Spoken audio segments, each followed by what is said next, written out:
खूप शुभेच्छा। मालेगाव केमिस्ट असोसिएशनचा सेक्रेटरी दिलीप पठाळे। आज स्वातंत्र्य दिनानिमित्त आम्ही एक नशेच्या विरुद्ध एक युद्ध अशी एक रॅली आम्ही इथून काढतोय। तर आपण एक वर्ष 2 वर्षापासून ऐकतोय बघ कुत्ता गोली।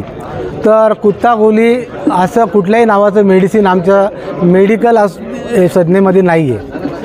तर अल्प्राझोलम किंवा नायट्रोझिपाम कदाचित ह्या गोळीचं नाव कुत्ता गोली म्हणून ठेवलं असेल, परंतु आम्ही गर्वाने सांगतो का मालेगाव शहरामध्ये आणि मालेगाव तालुक्यात आमचा एकही केमिस्ट अल्प्राझोलम आणि नायट्रोझिपाम किंवा कोडिन सिरप आम्ही हिशोब किंवा त्याचं पूर्ण डॉक्युमेंट तयार केल्याशिवाय आम्ही पेशंटला देत नाही।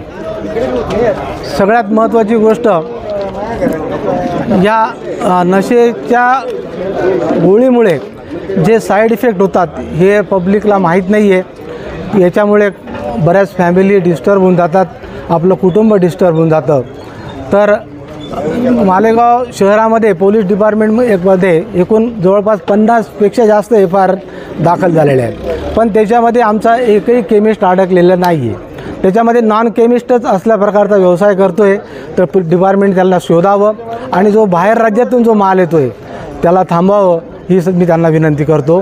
पोलीस डिपार्टमेंटचे पण खूप आभारी आहोत, त्यांचंही पूर्ण शहराकडे लक्ष आहे। आमचे ड्रग इन्स्पेक्टर साहेब वेळोवेळी आम्हाला मार्गदर्शन करतात आणि त्यांच्या मार्गदर्शनानुसारच आम्ही ड्रग कॉस्मेटिक ॲक्टप्रमाणे आम्ही काम करतो। धन्यवाद।